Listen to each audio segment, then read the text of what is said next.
Maravilha, vamos começar aqui mais um episódio do Let's Grow Podcast. Hoje nós vamos falar com um cara que vai bugar seu cérebro, que vai trazer muita coisa massa pra você aí, uma pessoa que eu tenho...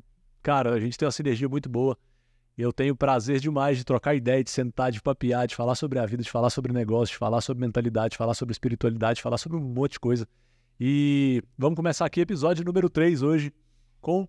muita alegria, você que não assistiu o episódio número 1 e número 2, continua assistindo esse aqui, depois volta lá e assiste, beleza? Então vamos receber comigo aqui um mega empresário, um cara espiritualizado, um cara amigo, engraçado, divertido, alegre, pai de família, tem 2 filhos e você vai conhecer um pouquinho mais dele aqui hoje. Meu querido amigo Fernando Borges. E aí, Fabão? Bem-vindo. Obrigado, um prazer imenso estar aqui com vocês, obrigado pelo convite. Me sinto honrado de estar aqui participando no Let's Grow.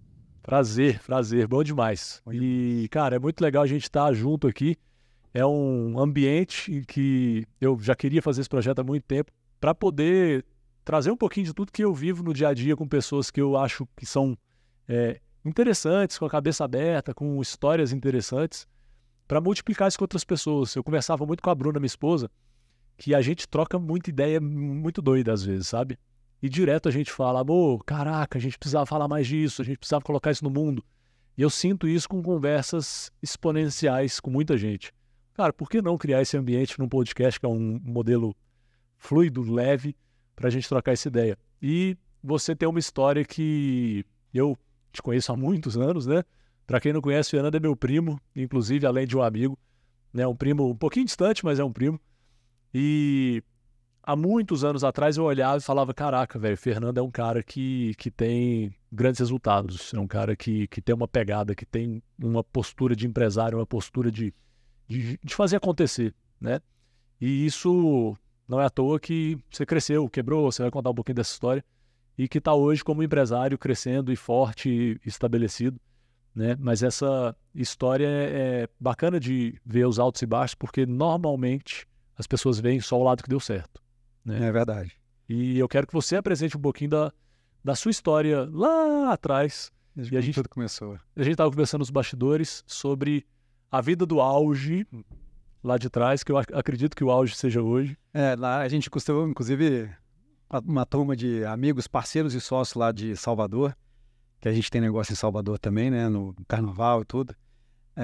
Como a turma costuma dizer, a vida de Hollywood, né? Naquela época era uma vida de Hollywood. E você falou tanto do Carnaval de Salvador, para quem está assistindo, o Fernando é um produtor de eventos, tem essa bagagem de 20 anos? Isso, 20 anos já aí de caminhada, comecei cedo fazendo matinê, menor de idade ainda, e a gente tem uma parceria muito forte há muitos anos com a banda Já Veio Uma Noites, e temos o Bloco Praieiro também já há bons anos aí, então a gente tem uma boa... Na verdade, eu posso dizer que eu tenho uma longa caminhada no Axé Music aí, né? Eu diria que há 17 anos aí de produção, sociedade em bandas e em produção de grandes projetos, festas, shows e festivais como o próprio Carnaval de Salvador, que é um grande festival, o maior festival do mundo, né? É o maior É o maior festival do mundo, né? Só no percurso Barra-Ondina, a gente está falando de uma média de 2,5 milhões, 3 milhões de pessoas dia, né? Isso só percurso Barra-Ondina, sem contabilizar Campo Grande, que também é outra estrutura gigantesca, né? Fantástico. E essa história é interessante que o episódio passado, não coincidentemente, eu não planejei isso, coincidentemente, eu estava falando com o Paulo, que é músico também, e eu falei inclusive da parte axezeira dele. A gente estava falando sobre espiritualidade, sobre filosofia, ele estuda muito filosofia, e aí ele falando sobre o axé, e é bacana buscar lá atrás quando tudo começou, né? Quantos anos de Já Mil e Uma Noites? Cara, 17? 17 anos, como diz a música, tudo começou há um tempo atrás, na Ilha do Sol. E lá atrás, cara, você viveu a vida hollywoodiana que você estava falando com os caras lá. Fala um pouquinho disso aí. Cara, então, bom, fazendo um breve resumo de quando tudo começou, né?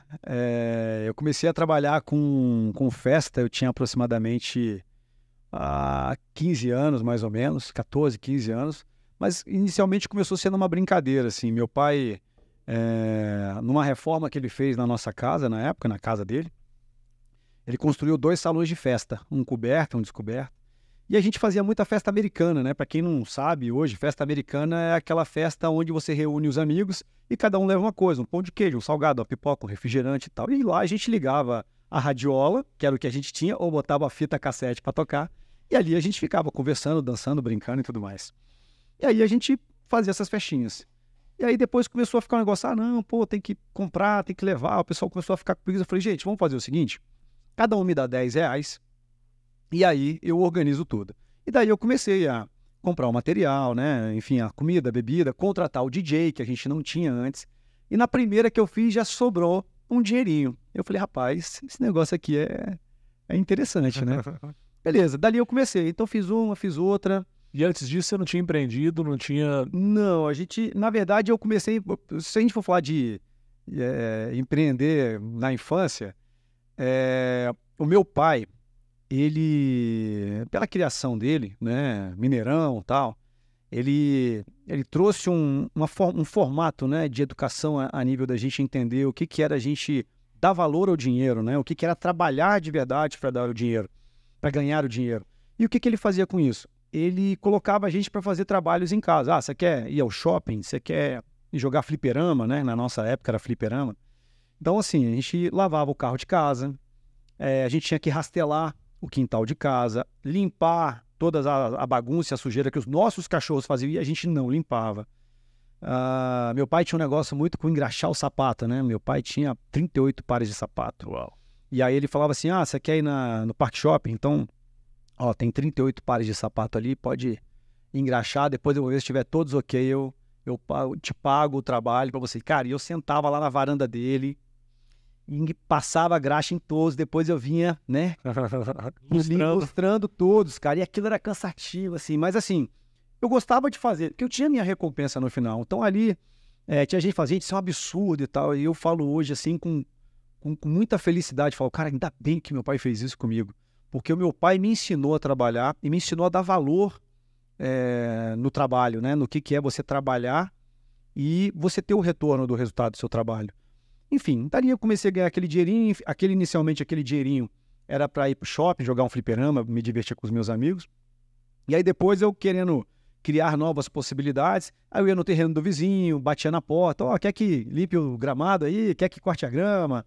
E aí começou, na época quando a gente mudou para a região que meu pai mora, tinha muito pouca casa, tinha muito mato, então tinha muitas árvores frutíferas, né? Então a gente subia nas árvores, manga, amora, jabuticaba, e a gente catava muito, botava nos potinhos de garrafa, garrafa de Coca-Cola, PET que a gente cortava, e a gente saía na casa dos vizinhos tocando, perguntando se queria comprar. Que isso, que massa.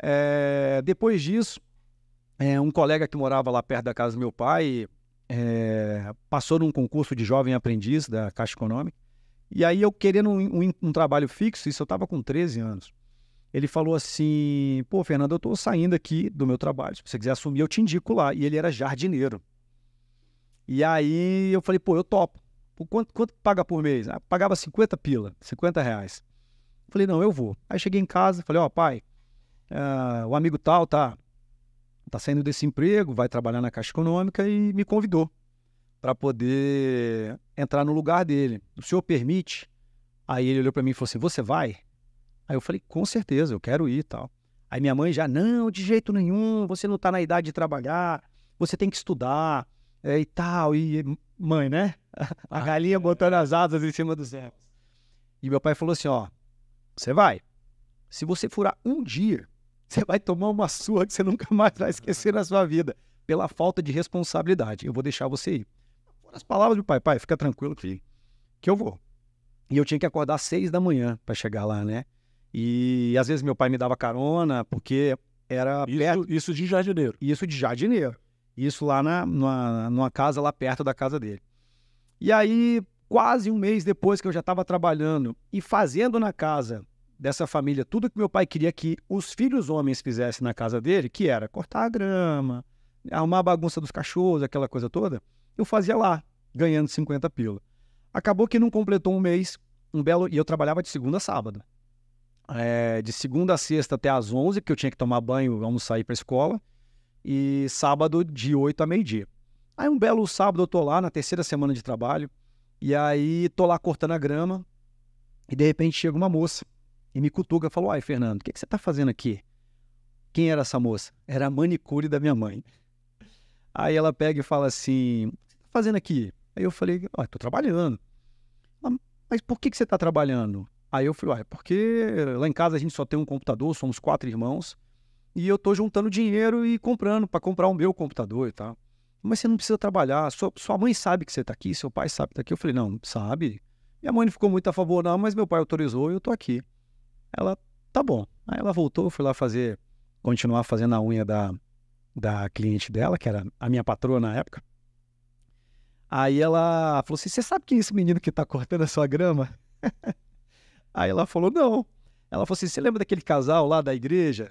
Tá? Do encontro de casais, o Sebastião e a Lúcia? Sei. Então, ele é filho deles. Ela, meu Deus, Que absurdo. que absurdo, eles vão mandar me prender. A mulher ficou desesperada. E a mulher levantou e foi lá falar comigo, Fernando, você é filho de Sebastião e da Lúcia? Como assim? Eu não sabia disso. Eu falei, sou. E seus pais sabem que você está aqui? Não, meu pai sabe, minha mãe sabe. Eles permitiram você trabalhar de jardineiro? Eu falei, sim. Qual o problema?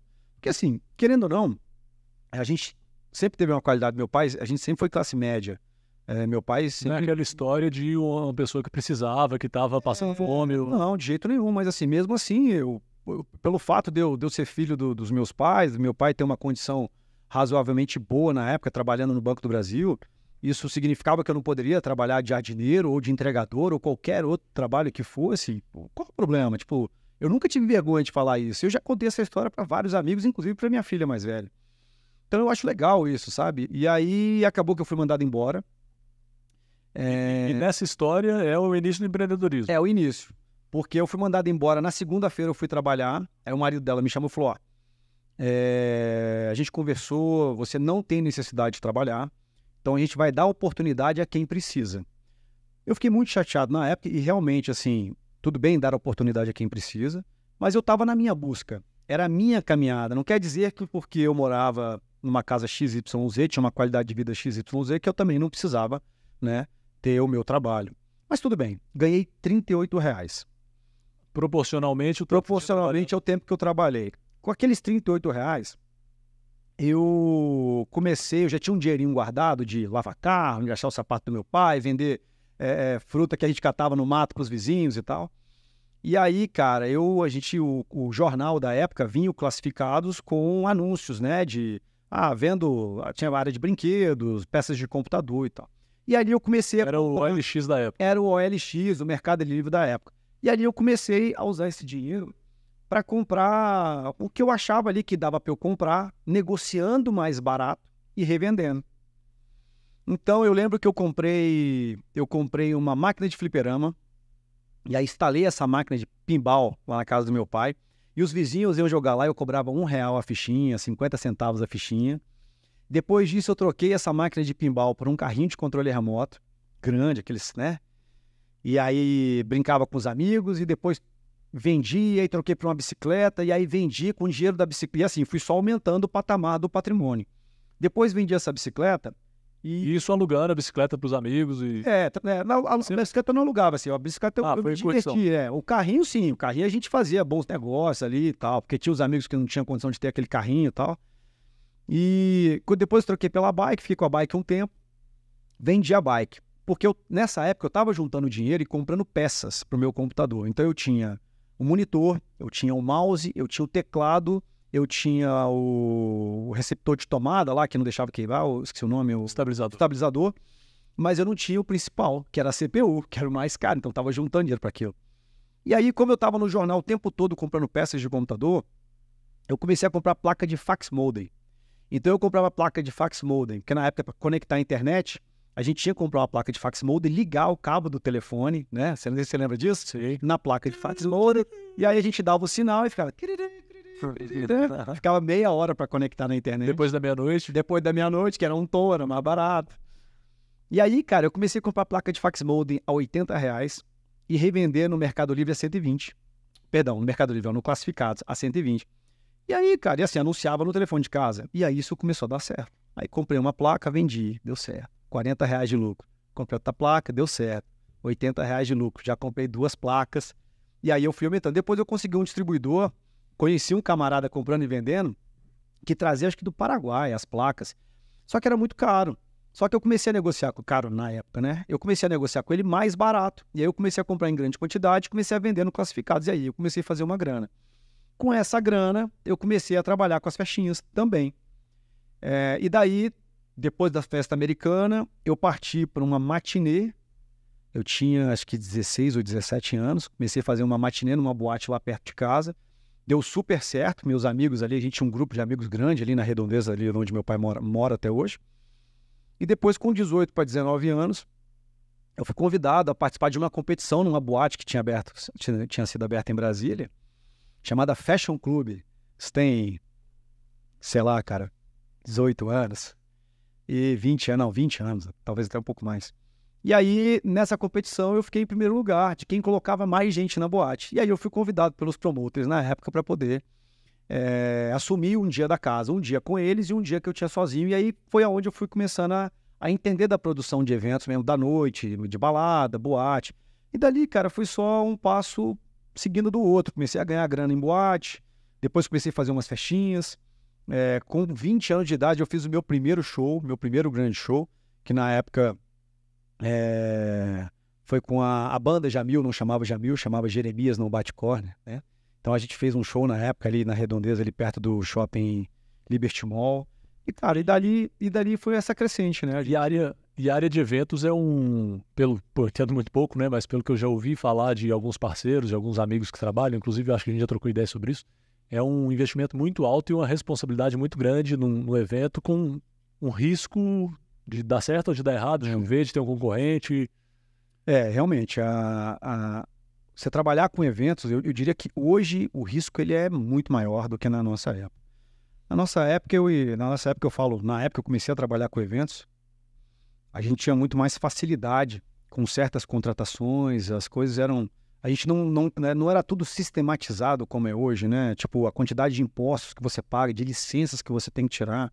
Então, a gente fazia eventos com muito mais facilidade. Hoje não. Hoje a burocracia para se fazer um evento é muito grande. O custo sobe. A responsabilidade civil-criminal sempre foi a mesma. A diferença é que naquela época tinha-se um olhar e um modus operandi totalmente diferente do que é hoje, né?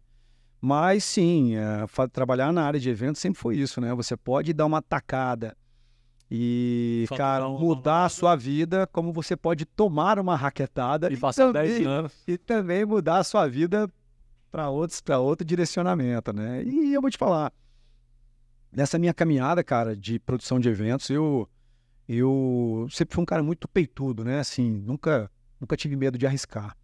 Então, o que eu ganhava, eu apostava, eu ia, eu fazia, eu arriscava, e assim eu comecei a crescer, né? Assim eu comecei a prosperar, assim eu comecei a crescer, né? Profissionalmente falando, ganhar dinheiro e tal. Tanto que eu fui o primeiro a ascender dentro da minha casa, né? E ainda... E tomou pancada Tomei pancada. Nesse peitudo que não tem medo, entre aspas? Com certeza. Lógico que tem, mas não... Com certeza, bastante. Eu posso dizer, no começo, eu confesso que eu passei bons anos muito positivos, muito próspero, fazendo as coisas acontecerem, tudo dava certo. Quando dava errado, eram coisas pequenas, prejuízos pequenos ou empates. Até que chegou um momento, e isso é uma verdade, você vai vivendo aquela caminhada do tudo tá bom, tudo tá bom, tudo tá bom, tudo tá bom, e você não se prepara para quando não estiver bom. E eu vivi isso. Eu não me preparei para quando não pudesse dar bom, né? Porque estava dando certo, você acredita que sempre vai dar certo? Estava dando certo, e a minha mentalidade na época era justamente isso, tipo assim, o dinheiro sempre vem, tá tudo certo, eu vou continuar ganhando dinheiro. Eu achei que pro resto da vida ia ser daquele jeito. Só que eu nunca imaginei que eu ia chegar numa fase da minha vida que momentos desafiadores começariam a aparecer, tropeços estariam na minha frente, buracos estariam na minha frente. E qual que foi a primeira raquetada, assim, porrada mesmo? Cara, a primeira raquetada... deixa eu lembrar que tem tanto tempo. Mas assim, com certeza foi algum show grande que eu fiz. Eu não vou lembrar o show especificamente agora, mas eu lembro que assim, teve um ano que eu tinha um grupo societário que era muito unido. Esse grupo se desfez. Hoje, somente 2 pessoas desse grupo da época permanecem na área de eventos. Um está na área grande de eventos de Brasília, de grandes eventos de Brasília, E eu continuo na área de projetos e eventos, mas numa pegada completamente diferente, né? Eu parti para a área mais corporativa, área incentivada, na área de projetos governamentais também, né? De concorrências e licitações. Mas, enfim, nessa época a gente houve um racha na parceria, infelizmente, de uma forma, eu diria que até um pouco abrupta, assim, e eu acho que alguns do grupo não teve maturidade para saber lidar com o desfecho de tudo, mas tudo bem, foi mais uma pancada, foi um aprendizado, né? Mas essa foi a raquetada. Eu acho que essa foi a primeira raquetada, porque a gente estava indo tudo não foi por uma quebra de algum evento? Ou... Não, acho que eu diria que essa foi a primeira raquetada. O rompimento do grupo societário, que era muito amigo, muito parceiro. Mas ele foi minado, e a gente sabe que isso acontece, né? Aquilo que eu falo, a gente tem que ter muita clareza com quem a gente caminha, a gente tem que ter muita clareza e muito entendimento para quem a gente dá voz, né? Para quem a gente dá voz, para quem a gente está ouvindo, para quem está falando aqui, para quem a gente confia, né? Porque nem sempre o que é a minha realidade vai ser a realidade daquela pessoa ou vice-versa. Então a gente tem que entender que, por mais que a gente escute conselhos ou direcionamentos, a decisão tem que sempre partir da gente, do que o nosso coração efetivamente afirma, confirma e fala, cara, é isso, vai. Porque às vezes a gente se espelha muito no outro, e a gente acaba, enfim, às vezes até achando que o que o outro está fazendo ou falando está muito certo, porque a gente às vezes acaba convivendo muito com outras pessoas e a gente acha que aquilo ali é o certo, mesmo achando antes que aquilo era errado, né? A convivência traz muito isso. Eu falei isso esses dias, a gente acha que a gente não é influenciável, mas todos nós, seres humanos, somos influenciáveis. Cara, você passa 3 meses, 2 meses do lado de 3, 4 pessoas que não pensam como você e que você discorda do pensamento dela. Não tenha dúvida, em algum momento dessa convivência com essas pessoas, você vai começar a entender como se aquele pensamento dela que você não concordava, você já concorda, você já acha normal, e aí você começa, de repente, a seguir o passo que aquela pessoa segue se espelhando nela. E a gente não pode ser o espelho, né? A gente não pode ser o espelho da outra pessoa, a gente tem que ser o nosso próprio espelho, né? A gente não pode se balizar pelo outro. Mas né? isso até, para quem não conhece isso a fundo, isso é ciência, né? Existem estudos que comprovam que você muda o seu comportamento, a sua atitude, sua mentalidade, estando com pessoas, se relacionando, se envolvendo, parece que é no crime, né? Mas se relacionando com pessoas, às vezes boas, às vezes ruins. Tem um estudo que mostra que uma pessoa magra, se ela andar com pessoas mais gordinhas, ela vai, em X tempo, que eu não me lembro exatamente, ela vai ficar mais gordinha. E o inverso é a mesma coisa. Uma pessoa que é mais gordinha andar com pessoas mais malhadas e fortes, ela vai, em algum momento, ou ela entra e se adequa e se adapta ao meio, ou ela é expulsa daquele ambiente, Sim. naturalmente. Então, esse contágio social é muito importante. Mas eu quero trazer aqui um ponto que eu acho que é muito rico, cara, que você falou. No momento em que você estava no auge, a gente estava conversando nos bastidores, né?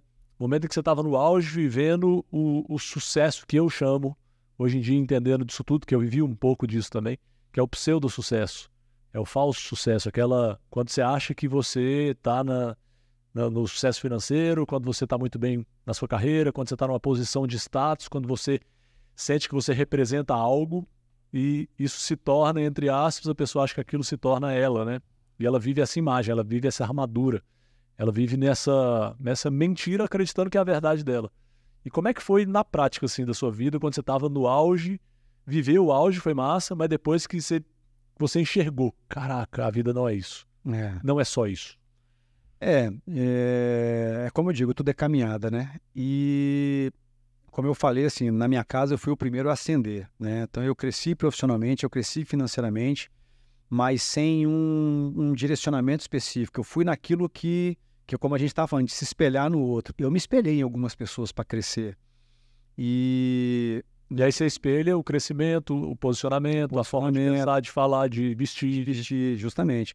E eu, como eu era muito novo na época, e as pessoas grandes do mercado, eles eram mais velhos, para eu furar aquela barreira da idade, né, das pessoas me respeitarem como um empresário de sucesso, né, com potencial, aquela coisa toda, eu tive que me vestir de uma forma que, assim, na época eu achava o máximo, né, porque eu estava no mesmo patamar do que aquelas pessoas já estavam ali anos na minha frente. Então, andando com os meus amigos até me brincando comigo o tema naquela época, o Fernando é um cara de altos bens de consumo, coisas assim. Porque realmente, como eu estava numa época muito próspera, cara, eu tive bons carros, né? Eu viajei muito para o exterior, eu pude adquirir bens que hoje eu te falo, não me aguçam em nada, sabe? Assim, de ter. E não é porque eu tive lá atrás, realmente eu pude viver, ter um relógio caro, ter um carro caro, ter uma lancha, enfim,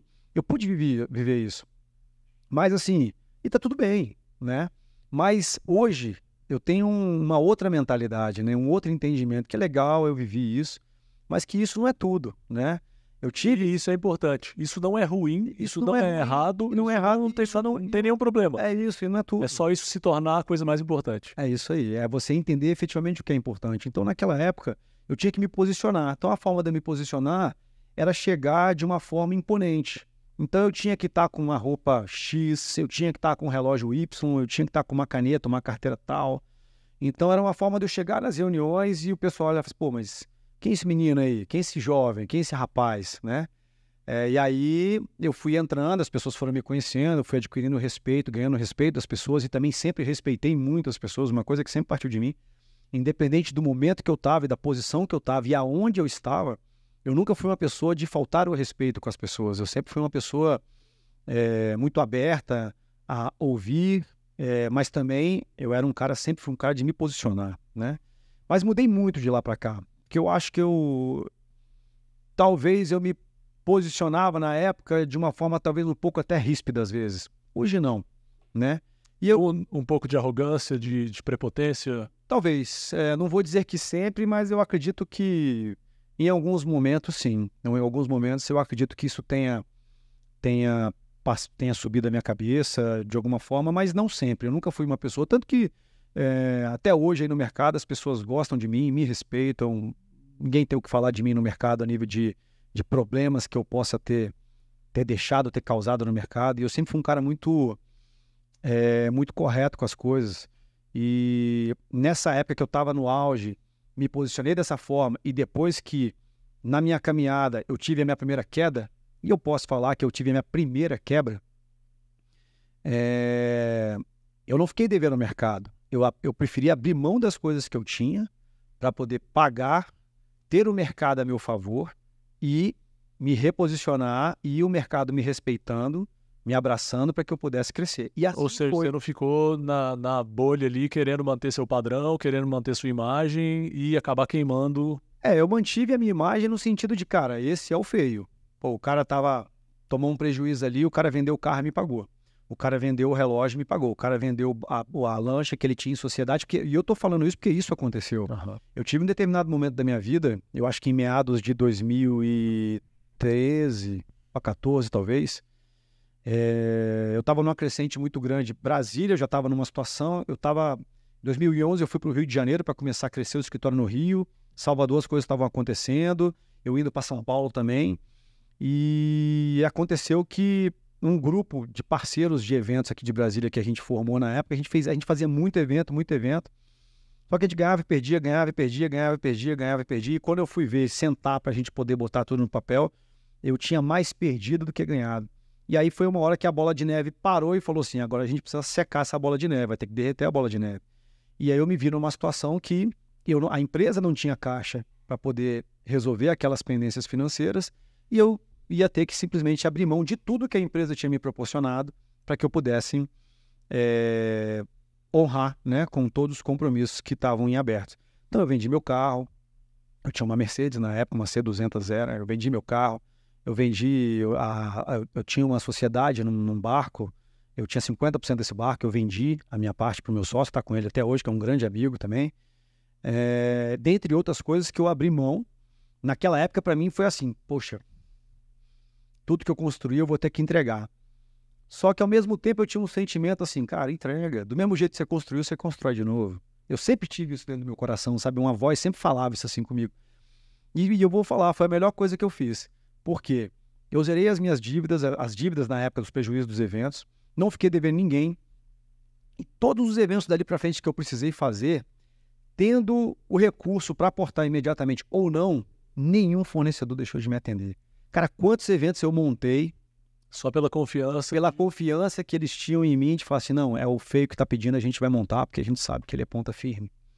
Então, cara, assim, algo que pra mim, hoje eu vejo assim, sabe, que foi o meu melhor passo.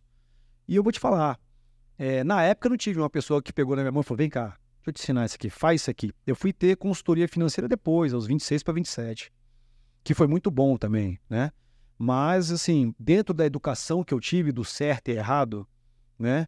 Porque certo e errado, sim, sim, não, não, a gente sabe o que é, né? No fundo, lá no interior, lá... Você sabe o que que é. E, enfim, eu trago isso muito pela educação que eu tive e graças a Deus, dali pra frente, cara, minha vida, eu ainda continuei caminhando por uma estrada meio esburacada, às vezes estava tranquilo, às vezes estava esburacado, mas ali eu fui me reconstruindo, eu fui me fazer, tive mais 2 quebras nesse caminho. E puxando essa linha temporal aí, olhando lá pro cara que estava naquele auge e pro cara que na nossa conversa hoje você se sente num auge muito maior do que aquele. O que mudou? Cara, então, o que mudou? Engraçado, eu ia falar das minhas 2 quebras, das últimas quebras, né? Eu quebrei 3 vezes. E eu quebrei 3 vezes eu diria que por uma falta de maturidade e por uma falta de busca, de entendimento do que efetivamente eu estava fazendo. Eu entendia que eu tinha que ter vários negócios e que esses vários negócios me dariam retorno, né? Rentabilidade para que eu tivesse uma vida tranquila. E depois eu entendi que eu não precisava ter vários negócios. Eu poderia ter um negócio e focar nesse negócio. E foi justamente aí que eu tive a virada de chave. Foi na minha 3ª quebra.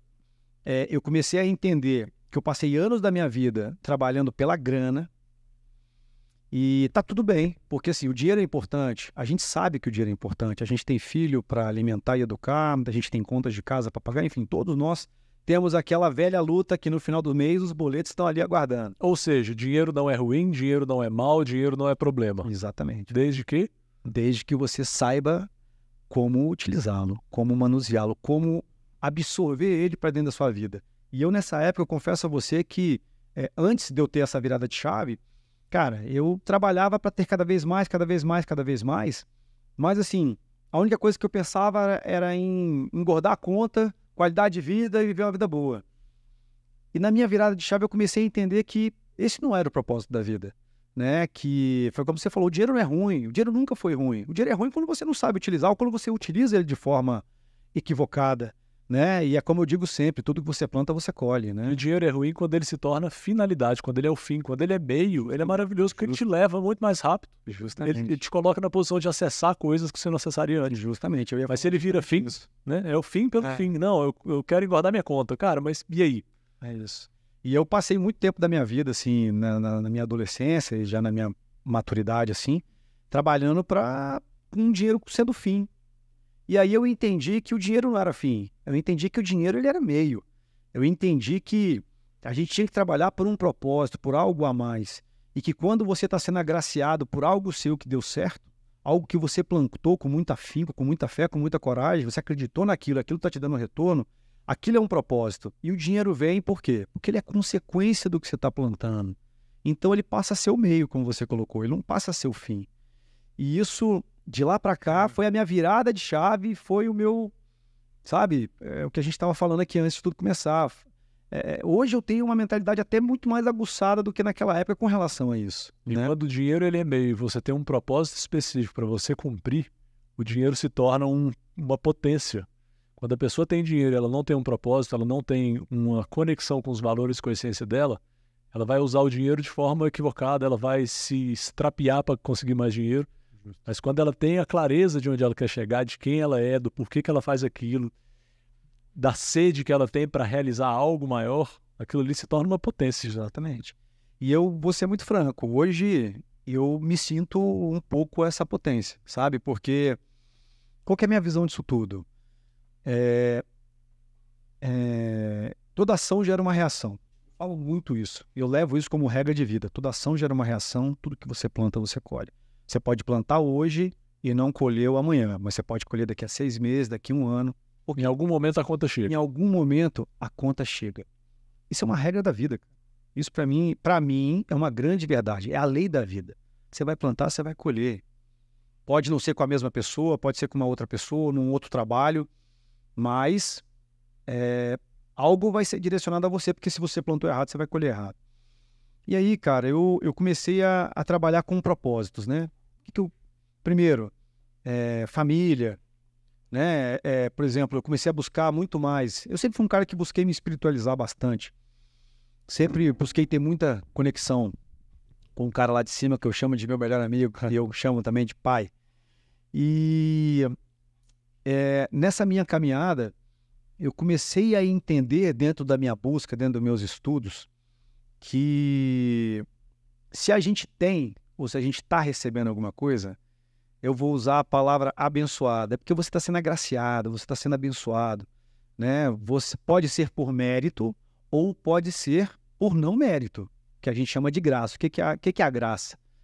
É o favor imerecido. Você está recebendo algo que você não merece, mas você vai, com aquilo que você está recebendo, você vai poder plantar algo muito melhor e muito maior. Você não fez por merecer, não é pela força do seu braço, não é porque você realizou nada que você está ganhando como retribuição. Você está simplesmente ganhando. Porque existe um propósito muito maior pela frente. Uau. É nisso que eu acredito. Então, cara, eu comecei a entender que nada é meu. Tudo me é concedido, sabe? Por uma força maior, por um bem maior e por um propósito que eu entendo e chamo de semeadura, sabe? Se eu tenho a empresa que eu tenho hoje, é porque eu tive uma caminhada, que eu posso dizer aí de 20 anos, tive meus tropeços, tive meus acertos, tive meus erros, e posso dizer que eu errei muito tentando acertar também, e que isso me trouxe ao entendimento e à maturidade que eu tenho hoje. E tudo hoje que eu recebo, a primeira coisa que eu faço e sou muito é grato. Então eu sou muito grato a tudo que eu venho vivendo, eu sou muito grato a tudo que eu tenho recebido, assim como eu sou muito grato pela oportunidade de poder ser um alguém na vida de uma pessoa, seja uma pessoa próxima, seja uma pessoa desconhecida. E é engraçado que eu falei sobre isso hoje, né? Como é bom, como é maravilhoso a gente ter o sentimento que a gente pode abençoar outra pessoa. Porque se a gente se sente abençoado, se a gente está sendo abençoado, a gente percebe que a gente está sendo abençoado, aquela bênção não é só para mim. Aquela bênção se estende às minhas raízes, se estende à minha casa, à minha família, se estende aos de fora da minha casa e se estende a pessoas que a gente nunca imagina que vão aparecer na nossa vida. E eu tenho alguns exemplos que eu vivi nos últimos meses de pessoas que apareceram na minha vida, e eu posso dizer que eu chamo essas pessoas dos improváveis. E eu digo que o cara lá de cima, ele coloca essas pessoas na nossa vida de uma forma maravilhosa, que às vezes é um susto e depois a gente entende. Ou essa pessoa, esse improvável, ou essa pessoa improvável, está trazendo uma mensagem para a gente, ou é para a gente levar essa mensagem para essa pessoa, ou é para a gente fazer alguma diferença na vida dessa pessoa, ou essa pessoa fazer alguma diferença na vida. Ou seja, sempre existe uma troca positiva se você está nessa frequência, você está nessa energia. Justamente. E eu posso te falar que eu tenho vivido muito isso, cara. E eu vou te falar que a gratidão é algo que eu acho que é o sentimento, assim, eu não vou dizer que é o melhor sentimento do mundo, porque eu entendo que existem outros sentimentos, e eu tenho esses sentimentos que são maravilhosos, são divinos. Mas a gratidão é algo que é puro, sabe, cara? E que vem de uma força que te impulsiona a fazer coisas que você nunca imaginou que você poderia fazer. E você percebe que você começa a fazer a diferença na vida das pessoas de uma forma que você nunca imaginou que você poderia fazer também. É interessante isso que você está falando, que eu estava escutando um áudio essa semana, e o cara lá que estava falando, ele falava o seguinte, que muitas vezes a pessoa que recebe, ela acha que ela tem que retribuir ao que está doando. Só que muitas das vezes, o que está recebendo, ele está recebendo na mesma proporção, naquele momento, ao que está doando. Porque às vezes o que está doando, ele não precisa de nada em troca. Ele está se sentindo tão abundante e feliz em doar, e eu não posso querer retribuir quando a pessoa está me doando simplesmente, porque eu estou tirando dela o prazer dela de poder ser a que está me abençoando naquele momento. Então, ele falando sobre abundância, que a abundância, muita gente hoje em dia na nossa sociedade pensa na abundância só na questão financeira. Só que muitas vezes a abundância vem de diversas outras formas. Ela vem por uma ideia que você me dá. Cara, uma ideia que você me dá, a gente troca uma ideia e fala, caraca, eu nunca pensei nisso. Pô, isso aí vale muito. Eu não tenho que mensurar isso em forma de dinheiro, mas essa ideia vale muito. Uma ideia que eu tenho, uma inspiração que eu tenho, às vezes uma doação que alguém me dá, uma bênção que alguém me dá, um livro que eu leio, um vídeo que eu assisto que me inspira.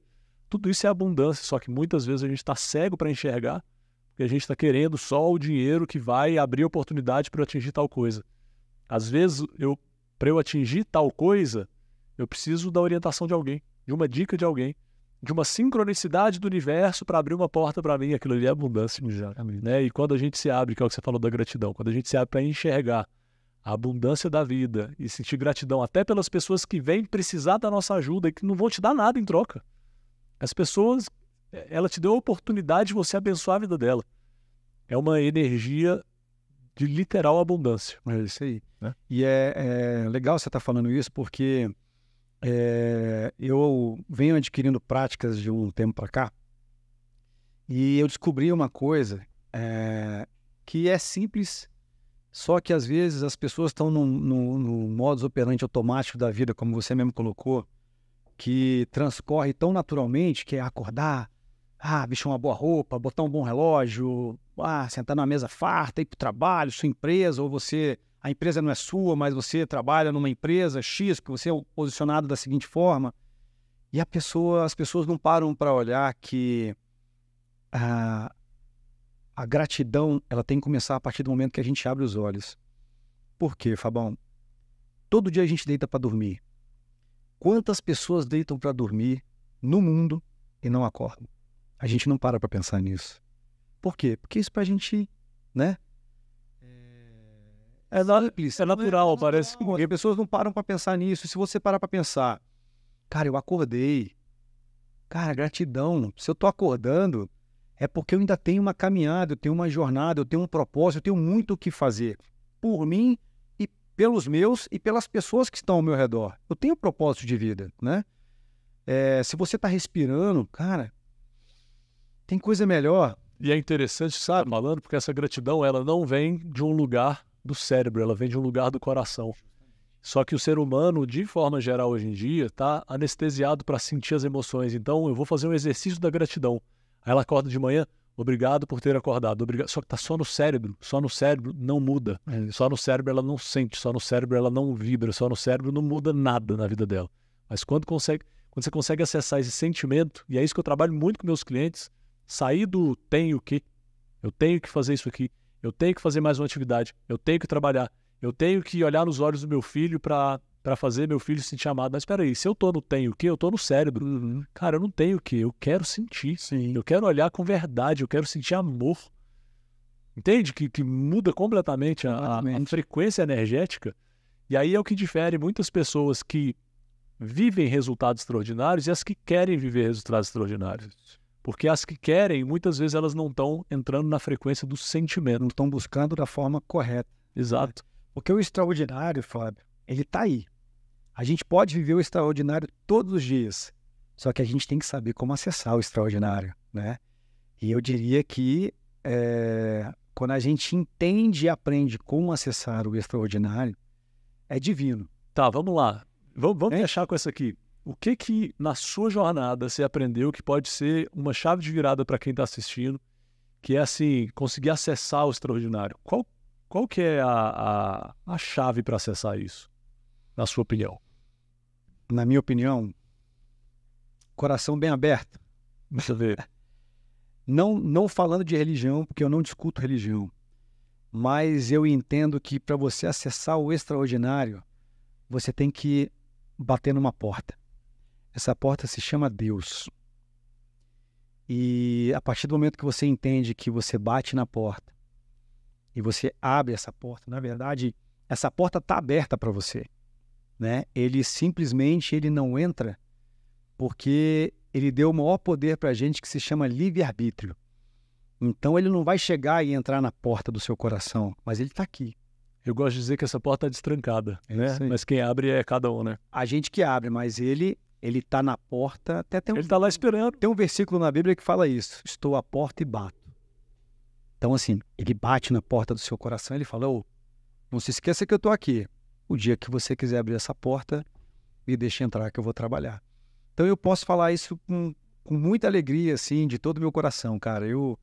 Quando eu cheguei num momento da minha busca e de leitura e de estudo e tudo mais, e oração também, que eu consegui entender o que Deus poderia fazer na minha vida, não só a minha chave virou, como a minha vida se transformou. Eu diria que a minha vida foi restaurada e vem sendo restaurado, sabe? E cara, é surreal, assim, tem coisa que não dá para explicar, o sentimento, né? A gente vive isso. Então, eu diria que a virada de chave foi quando eu realmente consegui entender quem é Deus, quem sou eu para Deus, e todas as maravilhas que Ele pode fazer na nossa vida. Porque quando a gente permite que Ele entre, né, no nosso coração e na nossa vida verdadeiramente, eu digo isso sempre, Ele faz nova todas as coisas. Basta você querer. Ou seja, as coisas já existem, ele faz nova na forma de enxergar, na forma que a gente lida, na forma que a gente interpreta. Exatamente. E aí a realidade parece ser a mesma para todo mundo, mas ela é totalmente diferente a partir da minha perspectiva. Exatamente. Exatamente. E a partir dessa caminhada, eu entendi que eu tinha que parar de querer viver os meus planos. Porque quando a gente chega no entendimento real, né, da nossa busca com Deus, isso não quer dizer que a gente não possa planejar a nossa vida, não. Mas eu vou ser muito franco. Hoje, tudo que eu faço, eu coloco para Ele. E eu pergunto, e aí, pai? É isso? E Ele responde. Ele pode não te responder na hora, mas ele vai te responder. Você vai entender. Cara, e o mais legal disso tudo, só para finalizar o raciocínio, é que as pessoas têm que entender que quando a gente coloca algo para Deus, uma pergunta, um questionamento, cara, Ele pode te responder no dia seguinte, Ele pode te responder em uma semana, um mês, ou Ele pode te responder em um ano.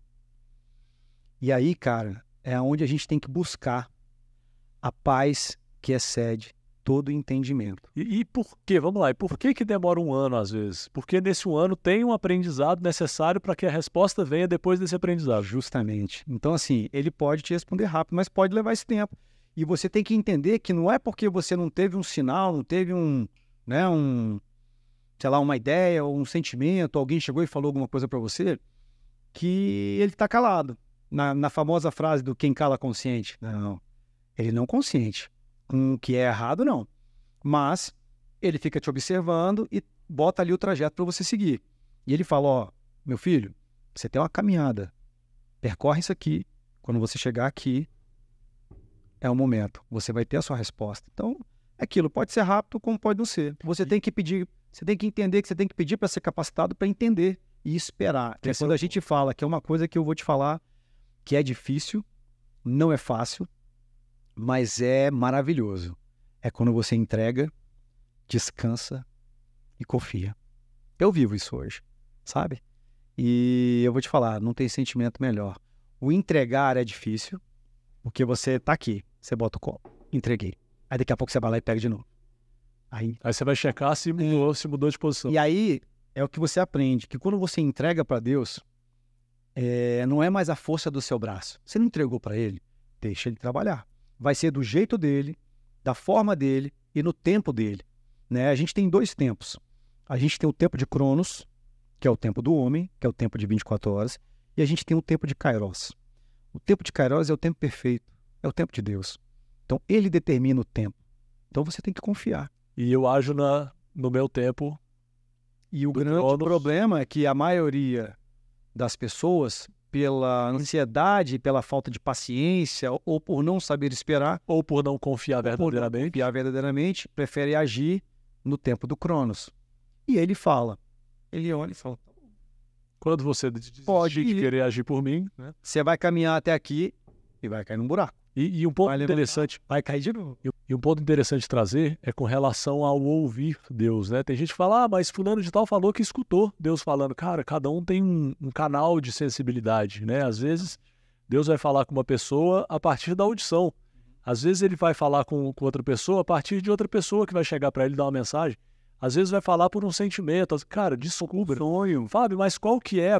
Tem muita gente que fica ansiosa. Qual que é o meu canal? Você tem que parar para sentir, para ouvir, para perceber. Onde é que você sente paz? E uma coisa que me ajudou muito nesse processo é sentir ansiedade. Isso não é Deus, porque Deus não me trata com ansiedade. Ele não me faz me sentir aflito. Deus traz paz. Se eu estou ansioso é porque eu estou no cérebro. Eu não estou conseguindo permitir com que a voz, ou a mensagem, ou o escrito, ou porque falar a voz de Deus, acho que tem que ser audível. Né? Não, que ele se comunique comigo de alguma forma. Né? Cara, muito legal você falar isso. Eu lembrei aqui de um podcast que eu assisti. Pode citar nomes? Pode, claro, isso aqui é... Do Joel J com o Ninja. E o Ninja é um cara, assim, surreal, né? Porque ele, no modus operandi dele, ele xinga, ele fala, ele é escrachado e tal. Mas ele traz a mensagem de Deus no formato dele que você fala, cara, é isso. E ele virou pro Joel J e falou assim, Joel, o que é perfeito? Aí ele falou assim, no mundo dos homens?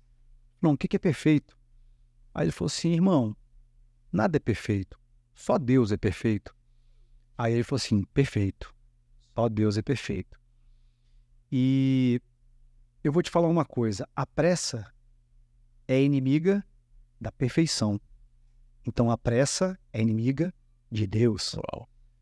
Então, cara, a pressa, a ansiedade, o não confiar, o não entregar, entendeu? Isso é o inimigo de Deus. Porque Deus trata tudo com muito amor, Deus trata tudo com muito carinho. Cara, se você entender verdadeiramente que ele é teu pai, você entende que ele te bota no colo, que ele te abraça, que ele cuida de você, que ele olha por você. Cara, ele tá com você nos seus melhores momentos e ele tá com você nos seus piores momentos. E como que isso se encaixa num modelo de alta performance em que as pessoas estão correndo, ralando, fazendo, acontecendo, acorda de manhã já correndo e trabalha e cuida dos filhos e arruma um treinamento. A pessoa não para para respirar. Até perdi a voz. A pessoa não para para observar. Então, cara, como que eu vou entender o tempo de Deus, do universo, da natureza, do maior, se eu tô... Eu gosto de usar uma palavra que às vezes é um pouco pesada, mas se as pessoas estão vivendo robotizadas, saca? É um robô, porque a pessoa não está conseguindo acessar. Automático, né? Ela não consegue acessar o que é exclusivo e único do ser humano, que é o sentimento, que é a conexão com outras pessoas. Por quê? Porque ela está só fazendo, só no executar, no próximo projeto, na próxima coisa, na próxima tarefa. É isso. É louco, né? Cara, é muito louco. E assim, engraçado, o que eu comecei a construir na minha vida? Que a gente estava falando da gratidão. Quando eu acordo, antes de eu abrir o olho, que eu já sinto que eu acordei, eu já começo a conversar com Deus. Nossa, Senhor, obrigado. Agradecer, sabe? A gratidão. Então eu agradeço pelo fato de eu estar acordando, eu agradeço pelo fato de eu estar na minha cama, estar na minha casa, com os meus filhos, com a minha família, porque, cara, quantas pessoas gostariam de estar no lugar que eu estou? Isso é a percepção mas da abundância. Estão na rua, ou estão num lugar que, sabe? Então, assim, eu sou muito grato por tudo que eu tenho. Então, eu já começo agradecendo. E uma coisa que eu aprendi, que eu falo muito quando eu acordo, quando eu abro o olho, a primeira coisa que eu falo é bom dia, Espírito Santo. Porque ele habita no nosso coração. Ele foi o maior presente que Deus deixou pra gente, é a nossa conexão com ele. Então, eu começo o meu dia falando com ele.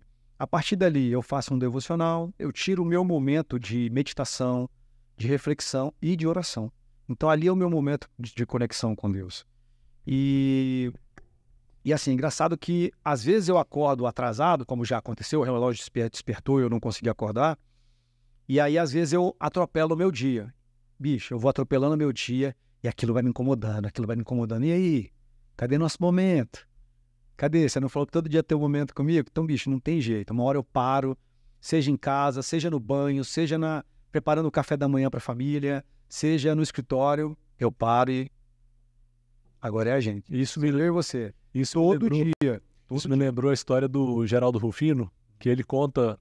Ele sempre fala dessa história, que ele, quando morava no lixão, para quem não conhece, é o cara das latas, né? Vendedor, não, catador de latinhas. E ele acordava no barraco, no lixão, e que a mãe dele ensinou a olhar pela fresta do barraco, ou seja, o barraco não era totalmente vedado. Ele olhava pela fresta e a mãe dele falava: filho, agradeça pelo sol. Agradeça por Deus ter dado essa oportunidade. Então ele fala isso sorrindo, né? Aquele sorrisão bonito que ele tem. E é isso, é sentir essa gratidão. E no início, eu falo por experiência, várias vezes eu fiz esse exercício no cérebro. Só que buscando o sentimento. E isso, você vai furando essa camada que está condensada, que está petrificada. Porque às vezes a pessoa está tão dura com ela mesma que ela está petrificada. Ela precisa tornar isso amaciar, né? Amaciar o sentimento. Vou fazer um complemento que você falou, que você me trouxe uma pequena passagem. O coração da gente está petrificado. E aí tem uma passagem que fala assim: tira o coração de pedra, coloca um coração de carne, renova minha alma e faça nova todas as coisas. Uau! Lindo, Sorrel. Maravilha, fechamos aqui. Tem que fechar, porque senão a gente vai batendo papo aqui interminavelmente, né? Gratidão demais, prazer te receber aqui. Cara, que papo. E isso aqui é um pedacinho do que a gente vive, né? No dia a dia. Que a gente possa ter mais essa oportunidade de levar para mais pessoas essa transformação, essa vida que habita em nós. Não sou perfeito, você não é perfeito, Sim, mas com certeza. Eu sei que a gente pode levar essa mensagem para muita gente. E você que está aqui com a gente, gratidão. Deixa seu like aí, se inscreve no canal, compartilha isso com alguém. Deixa um comentário aqui embaixo falando qual que foi o principal insight, porque eu quero saber, Fernando quer saber, para a gente poder aprofundar isso em próximos episódios. E comenta aqui, manda para alguém, espero que você tenha curtido muito. Deixa eu saber, porque isso aqui eu ponho coração nisso aqui, eu quero trazer ainda mais profundidade e amor nisso aqui para a sua vida, para multiplicar luz no mundo, beleza? Gratidão. Fernandão, Tá bom. valeu, obrigado Demais, E pode fechar.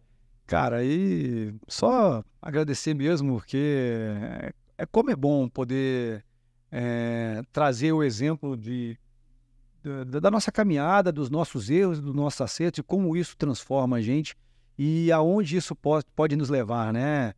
E eu tenho falado muito isso, que quando a gente entra nesse assunto do propósito, da entrega, da busca, da transformação, cara, eu falo isso com tanta alegria. É assim, impressionante o tanto que isso fala no meu coração, o tanto que isso fala comigo, sabe? E parece que eu vou recebendo insights e eu tô sendo abastecido por informação e eu tô derramando, eu tô transbordando, eu tô trazendo. Não, e é difícil até encerrar Isso é maravilhoso. Se deixar, a gente fica aqui.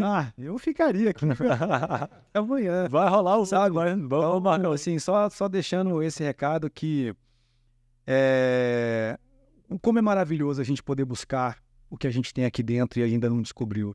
Então, eu tive a oportunidade de descobrir e eu convido vocês todos a buscarem aqui dentro. Cada um da sua maneira, cada um da sua maneira, com a sua conexão. Ele é o nosso pai, cara. Ele é maravilhoso, ele é bom o tempo todo e ele faz nova todas as coisas aqui, para depois que ele transformar aqui, a gente poder transformar ao nosso redor transbordando. Então, se eu posso deixar um recado e uma mensagem, é isso. Busquem para transbordar, porque não tem sentimento melhor no mundo. Maravilha. Tá aí, galera. Então, fechamos aqui. Te vejo no próximo episódio. Grande abraço. Valeu. Um abraço, valeu.